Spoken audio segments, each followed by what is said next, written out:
सदियों से हम इंसान रात के अंधेरे में आसमान को निहारते आए हैं।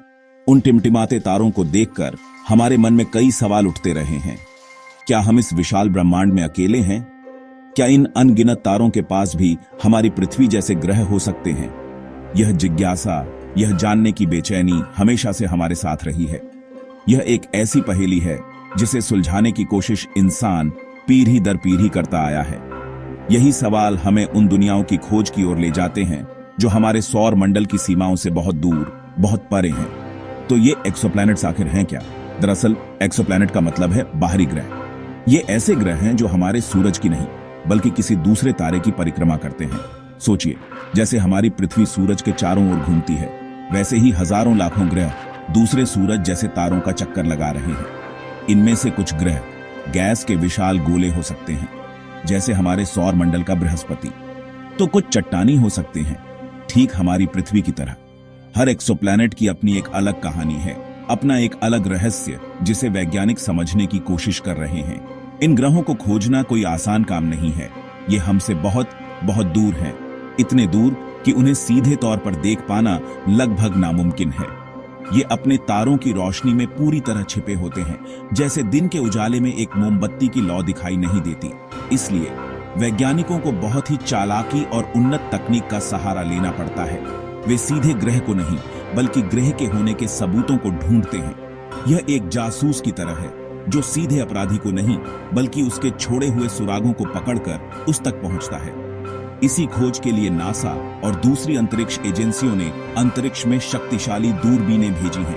केपलर और अब जेम्स वेब स्पेस टेलीस्कोप जैसी मशीनें लगातार ब्रह्मांड की गहराइयों में झांक रही हैं। ये टेलीस्कोप इतने संवेदनशील हैं कि करोड़ों किलोमीटर दूर किसी तारे की रोशनी में होने वाले हल्के से बदलाव को भी पकड़ लेते हैं। इन्हीं बदलावों में छिपे होते हैं उन अनजान ग्रहों के राज। यह तकनीक और विज्ञान की एक ऐसी जंग है जो ब्रह्मांड के सबसे बड़े सवालों के जवाब ढूंढने के लिए लड़ी जा रही है। एक्सोप्लैनेट्स को खोजने के कई तरीके हैं, लेकिन दो तरीके सबसे ज्यादा कारगर साबित हुए हैं।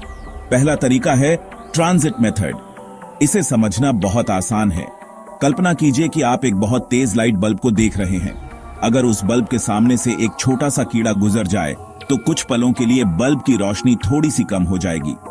वैज्ञानिक ठीक यही करते हैं। वे एक तारे को लगातार देखते रहते हैं।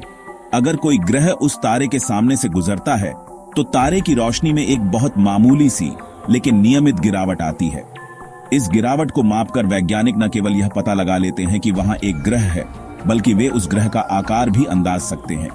जितनी ज्यादा रोशनी कम होगी, ग्रह उतना ही बड़ा होगा।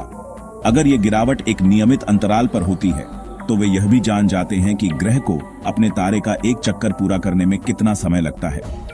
यह तरीका बहुत सफल रहा है और हजारों एक्सोप्लैनेट्स इसी तकनीक से खोजे गए हैं। यह हमें बताता है कि धैर्य और सही अवलोकन से बड़े रहस्य भी सुलझ सकते हैं। दूसरा अहम तरीका है रेडियल वेलोसिटी मेथड, जिसे डॉपलर वॉबल भी कहते हैं। यह तरीका थोड़ा जटिल है लेकिन उतना ही दिलचस्प भी। जब कोई ग्रह अपने तारे की परिक्रमा करता है तो वह अपने गुरुत्वाकर्षण बल से तारे को भी अपनी ओर थोड़ा सा खींचता है। इस खिंचाव के कारण तारा अपनी जगह पर हल्का हल्का डगमगाता है, जैसे कोई भारी सामान उठाकर घूम रहा हो। यह डगमगाहट बहुत मामूली होती है, लेकिन इससे तारे की रोशनी के रंग में सूक्ष्म बदलाव आते हैं। जब तारा हमारी ओर थोड़ा सा हिलता है तो उसकी रोशनी नीली हो जाती है, और जब वह हमसे दूर जाता है तो रोशनी लाल हो जाती है। यह ठीक वैसा ही है जैसे पास आती एम्बुलेंस की आवाज तेज और दूर जाती एम्बुलेंस की आवाज धीमी सुनाई देती है। वैज्ञानिक इसी रंग के बदलाव को मापकर यह पता लगाते हैं कि तारा डगमगा रहा है या नहीं। अगर वह डगमगा रहा है तो इसका मतलब है कि कोई अनदेखा ग्रह उसे अपनी ओर खींच रहा है। इस तरीके से ग्रह के द्रव्यमान का भी पता लगाया जा सकता है।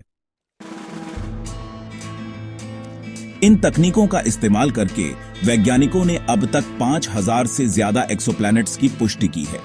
यह एक बहुत बड़ी उपलब्धि है। हर खोज हमें ब्रह्मांड के बारे में कुछ नया सिखाती है। कुछ खोजें तो इतनी हैरान करने वाली हैं कि वे विज्ञान की दुनिया में मील का पत्थर बन गई हैं। उदाहरण के लिए 1995 में खोजा गया 51 पेगासी बी।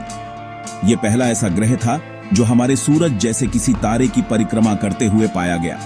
इस खोज ने साबित कर दिया कि कि हमारे सौर मंडल जैसा ढांचा ब्रह्मांड में और भी जगहों पर मौजूद हो सकता है। एक और महत्वपूर्ण खोज है ट्रैपिस्ट-1 सिस्टम की। यह हमारे सौर मंडल का एक छोटा संस्करण जैसा है। यहां एक ही तारे की परिक्रमा करते हुए पृथ्वी के आकार के साथ चट्टानी ग्रह खोजे गए हैं। इनमें से 3 ग्रह तो गोल्डीलॉक्स जोन में हैं। गोल्डीलॉक्स जोन किसी तारे के आसपास का वह क्षेत्र होता है जहां तापमान न तो बहुत ज्यादा गर्म होता है और न ही बहुत ठंडा। ऐसे में वहां ग्रह की सतह पर पानी तरल अवस्था में मौजूद हो सकता है, जो जीवन के लिए एक जरूरी शर्त मानी जाती है।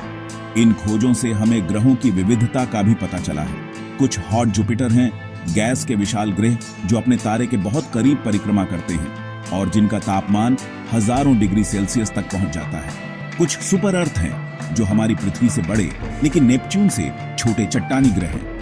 कुछ ग्रह तो ऐसे भी मिले हैं जो एक नहीं बल्कि 2-2 तारों की परिक्रमा करते हैं। ये विविधता हमें दिखाती है कि ग्रहों के बनने और विकसित होने के अनगिनत तरीके हो सकते हैं। ये सारी खोजें वैज्ञानिकों के अथक परिश्रम और तकनीकी प्रगति का नतीजा है। जेम्स वेब स्पेस टेलीस्कोप जैसी नई पीढ़ी की दूरबीनें अब इन ग्रहों के वायुमंडल का भी विश्लेषण कर सकती हैं। वे यह पता लगा सकती हैं कि वहां कौन सी गैसें मौजूद हैं, जैसे ऑक्सीजन, मीथेन या जल वाष्प।